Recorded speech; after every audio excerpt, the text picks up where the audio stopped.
y'all, we're back with a new episode of Since You Asked. Let's get right into it. So, oh, your Abby is pretty. Your profile picture cute, girl. All right. We got some pretty viewers. I got some pretty viewers at the Color Me Pink channel. All right, y'all. Hey, Keisha and Mo. Just recently, I started to watch the Since You Asked videos, and I became very interested in them and the advice you both give.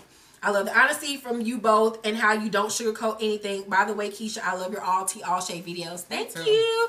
I apologize for a long story ahead, but I feel like it is needed to show how much of a deadbeat this man is. This ain't even half the shit my father has done. When I was 5, my father walked out of my life, me and my brother's life. As a child, I did not understand why he was not around, and I wouldn't really ask my mom, assuming that he was working.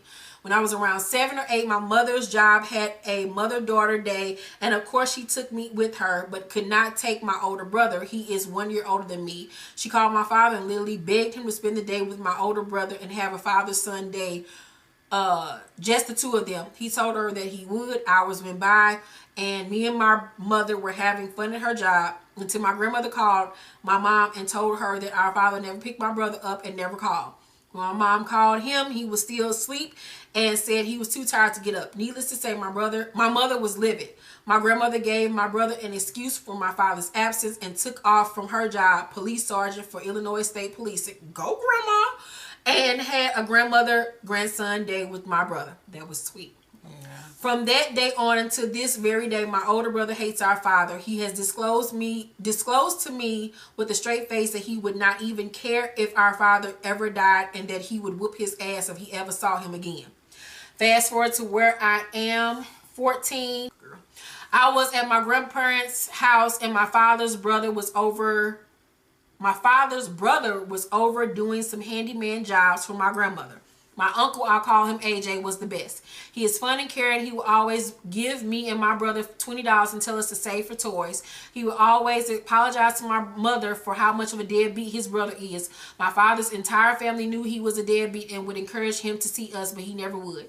Even his own mother would point this out. That day I asked him, Uncle, where's my dad? I was under the assumption that no one has seen my dad in years, so I didn't blame my father for not being around. AJ says, oh, he's at home. Let me call him now, okay? He steps into the living room away from me and calls my dad. I heard AJ say to him, you need to get over here now. Your daughter's looking for you. Where are you? Get over here now. So my father shows up 20 minutes later because he was actually down the street with some woman he was sleeping with. I was like a little puppy who was waiting for my owner to come home. My brother just walked right past him like he was invisible. That night, my father pretended like he was so happy to see me and that hell and high water was keeping us apart. His mother stayed in the house walking distance from my mom's mother. My mom wasn't there, but she was happy that I was happy and asked what happened. About a week later, I told my next door neighbor / best friend that my dad, oh shit. Oh, wait a minute. God damn, this is long. Oh, Lord. You know it was this long. Whew. All right. This is a story. I don't even know if we should read all of this. Okay. I'm not going to read all this because I know the viewer's going to get... Okay, so I'm just going to read what's important. And she reached out to him again. He came over a few days later with his girlfriend again, and my mom wasn't there. He tells me he has another kid that I never knew about, and that shocked me because I had just met another one that I never knew about. Girl. My mom shows up and he is gushing about how beautiful she looks. Meanwhile, his girlfriend is me mugging my mom. Side note, my mom didn't tell me until I was 22. Oh, wait. Until I was 22. I am now 26. How my father told her that she was dark-skinned, black, and ugly with 2 kids and that no one would ever want her. When I was a small child, he also told her I ain't did shit for them kids and I never will. He kept his word. Mo, I truly, honestly am happy without my dad in my life. I have a college degree, my own apartment, my own car apartment with my older brother, a fantastic boyfriend, great friends. My grandfather, my grandma passed away last year. Sorry about that. And a good job. My older brother has Asperger's syndrome. Oh, and has always had a tough time in school with having a disability. My mom homeschooled him for 1 year and he taught himself the Japanese language fluently and is 2nd degree black belt in Taekwondo and is a karate instructor. Go ahead on, brother. My mom did a great job, and my grandfather told my father when he saw him a few years ago, those kids are great. They never wanted for anything. Paula did a great job without you. My question is, should I be the bigger person with my father or keep on with my life without him. I saw the Real Housewives of Atlanta episode with Candy, Riley, and Riley's father, and my mom was in Candy's position and me and Riley's. Your all tea, all shade. Real Housewives of Atlanta season 9 episode 3 touched me when you said you made sure you and your son will always be good without his father. I sincerely apologize for this long novel. Thank you, Keisha and Mo. I wouldn't necessarily encourage you having a relationship with your father. I mean, I'm just all about encouraging people to have the best energy around them and things that's going to truly make them happy and add to their life and not take away. Because it seems like whenever he's around, he comes in your life, it's nothing but chaos and a bunch of foolishness and a bunch of stupid shit. And I'm tired of kids always feeling like they have to be the ones to insinuate a relationship with their parents. It's the parents' job to make sure they're in their child's life. You've done all you can do. You're 26 years old, and if he ain't got it together by now, then shit, I would just continue on my life and be happy and continue to do me. And God forbid anything bad happens to him before y'all can have a relationship with each other, but you just can't worry about that. You gotta just continue to live your life and do what makes you happy and do what's best for you. I say, I don't think that you should try to force a relationship with your father. It seems like your mom and whoever else had a hand in raising you and your brother did an awesome job. Yeah. I don't think that this contacting your dad and trying to build a relationship with him, first of all, it's probably not going to happen. He's probably going to try to run from it like he's been running from it over all of these years. Continue to let you down. And continue to let you down. This is nothing that's going to affect your life in a positive way. So thank you so much for sending us in your question and send us an update and let us know what you decide to do. Okay, so we have an update from the young lady who was with her baby daddy. They're about to get married. When she met him, he was separated from his wife. Him and his wife had an open relationship towards the end. Him and his wife had a threesome. Somehow he got the stud that was in the threesome pregnant. I don't know if he was raped or whatnot. He didn't want to have anything to do with the baby at first. His family encouraged that he did have a relationship with the little girl. Eventually he did. The little girl is now in his life. But the young lady who is his fiance who wrote into us does not want to have anything to do with the child because of the situation, how it was brought into this world. She doesn't want to have anything to do with it. And she was asking us, should she go ahead with the marriage, considering she doesn't want to have anything to do with the baby. She sent us an update. And the update is, in part, I left out trying to think of everything but not making the email long as fuck. But the stud waited until he had teeth pulled and was on 3 different pain meds to rape him. She kept basically just feeding him pain meds, could have killed him. His wife was out of town for 2 days, and this happened before I met him. I didn't have a threesome with them. This baby stuff happened before. We understood that. This threesome stuff, baby stuff happened before, but we was dating when the baby was born, so everyone was there to do the DNA test. The stud used to live with them, so she knew the wife, and the wife made her bring the baby to take the test. I was there, so he can prove to me he wasn't lying about the rape. And Mo, I got into this on some you just going to be my fuck buddy stuff. Help me out with bills. Wasn't looking for a relationship. Had just got out of a long one.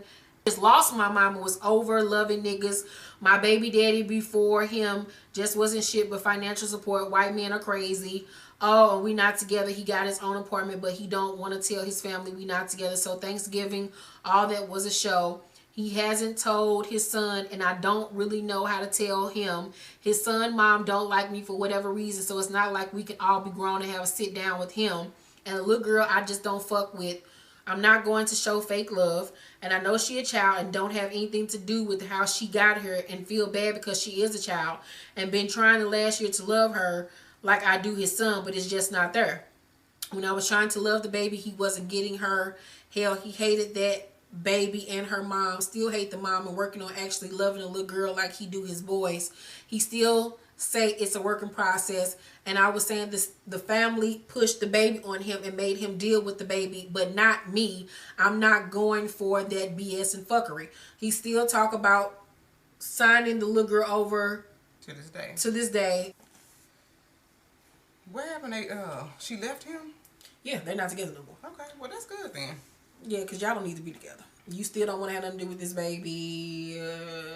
He don't even know what he want to do with the baby. It's just too much. And I mean, like I said before in the last video, he made it that way, and you cannot help the way that you feel. I mean, regardless of how we saying it's still a baby, you can't help the way. Because I try to put myself in this situation. If it ain't there, it just ain't there, and then you do. So you did right by leaving. Hopefully you stay left, stay gone, stay separated, don't get back together, and work on you. You had a lot going on with you when you met him. You know, loss of your mother, baby daddy not being around. I think you need to grow up a little bit. You need a lot more maturing. You need to work on you.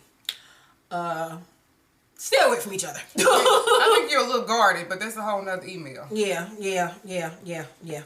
So, yeah. I don't even know what to say. Hey, Keisha and Mo, I like to say anonymous. I love watching your videos. You two ladies always keep me laughing, but let me just get into it. I'm 23 years old and recently got my associate's degree in criminal justice, law enforcement, and corrections, as well as 2 certificates, and I want to continue on with achieving my bachelor's. Go ahead on, girl. I am the youngest out of 3 brothers and 3 sisters and currently live with my dad. My other 3 siblings live with their mom. My family and I recently moved into Decatur, Georgia, but I'm originally from Fairfield, California. Since being down here, I was blessed. Because I was reading it in my head just like you was reading it. I'm tired. Man, I'm right. My eyes go across. Let me just say this again. Can y'all please space? Because it helps me so much. Because when I'm reading it in email, you know, emails the words are so close together. So please space.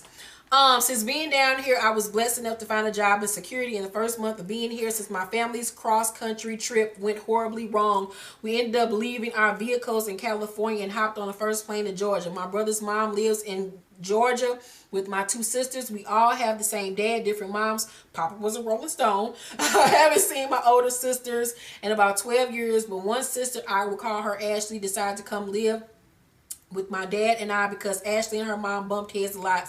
I was a bit apprehensive about her moving in because my oldest brother had warned me about hanging around her so much because of her violent outbursts, but I still kept an open mind. FYI, my dad packed our bags and moved to Georgia for Ashley's sake. He knew she wasn't doing good.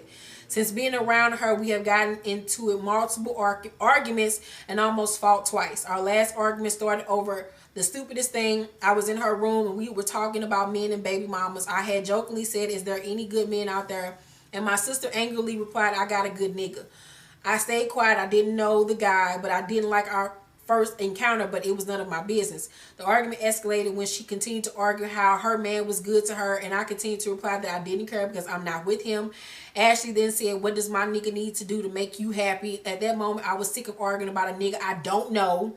I never mentioned her boyfriend. More arguing eventually turned into her pepper spraying me. So I pepper sprayed the bitch right back. I went crazy. We both were saying terrible things to each other, and I don't think we can recover from the harsh words, oh my God, said, but I don't want to badmouth my sister. When my dad and I first came down to Georgia, we were broke. She did everything for us, sent us money, got me clothes, she did my hair, and put food in our house, so I cannot say she hasn't done a lot for us. Ashley recently lost her job, so I've been encouraging her to go to school, but every time I would tell her she can do whatever she wants in life and be successful, all I ever get back is how annoying I am and how I need to leave her alone. All I want is a good relationship with my big sis, but anytime we disagree, she always has to make an argument. She always says how she hates black bitches. By the way, we are black.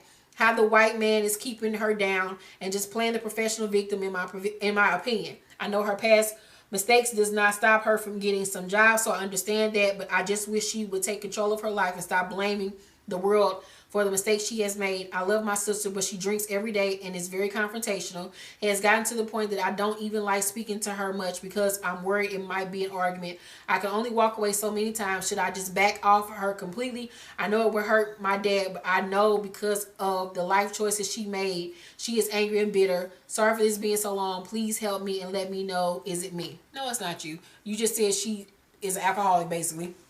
She drinks every day. She's not happy with her life, and alcohol is only making her angrier and bitter, and you just have to separate yourself from her. I know you want to have a relationship with her, but sometimes it's not meant to have a relationship with certain people at certain times in her life. She needs to work on herself and get herself in order, and you can't have that energy on you. You need to stay away from that. You need to be working on doing what you need to do to get out of that goddamn house and get your own place and do for yourself. And don't feel bad because she did something for you. You don't owe your sister nothing. You trying to give her good advice, and I mean, if you want to pay her back or something like that, then go ahead. But you don't owe her nothing. Once she get herself together, if she gets herself together, she'll come around, and she'll realize that that she was wrong for that. But she really just needs somebody to blame. And as far as like the man, her having a good nigga, a good man or whatever, that's, I mean, shit, I done fucked up everywhere else in my life. I can't have a horrible nigga too. Yeah, and that drinking is not going. Ain't nothing worse than arguing with a drunk and being around a drunk, because they are crazy, and anything can happen when you arguing with a drunk motherfucker. So just stay away from her. I would just love her with a long handle spoon and work on yourself and work on getting your own place. I'm not laughing at you. I'm laughing at Shady Boots. I mean, I'm talking from life experience, but so let us know what happens, and thank you for the question. Update. Original question was, I've been in a relationship with my boyfriend on and off for almost 3 years now, and it's like every time we decide to take a break, it never lasts because there isn't anyone else I'd rather be with other than each other. He once lived here but has gone back home to the Caribbean to help raise his daughter from a previous relationship, and I support that 100%. Now with us being so far apart, he's asking I consider coming down there to be with him. I love him and his family. They're amazing people, but my family aren't too thrilled about the idea, so I'm torn. Do you have any advice to give to me about this situation? Okay, so here's the update. I'm back with the update. So in August, I told you about the possibility of me moving my life to the Caribbean to be with my boyfriend, despite what negativity was being placed into my head. Well, it is now December, and I have been here for a bit over 2 months. It is definitely more different than North America, but in spite of it all, I'm very comfortable with my decision, and I'm really enjoying myself. My boyfriend and I are doing good, and it's as if nothing changed. I'm not saying we're perfect, but what couple is? I just learned that when you really want something for your life, you have to go for it despite the consequences that may occur. But you guys had asked for an update, so here it is. Thank you, ladies. Well, you're welcome. Whatever works best for you, prayerfully works out, and y'all don't continue to go back and forth and up and down and around, and it works. You got to do what's best for you, homegirl. But just be cautious and be, keep your eyes open. Thank you for the update, though. And if you have an update or a question, please email us at since-you-asked1@gmail.com. Let us know what you think about this episode down below in the comments section. Please thumbs up this video, subscribe, and turn on your notifications. And please, if you send us a question or update, please space it so I can read it, because these words just be jumbled up after and her eyes are old. Yeah, nigga. These some 36, how old am I? 35-year-old eyes. Shit. But we love y'all. Thank y'all so much, and see you later. Bye. Bye.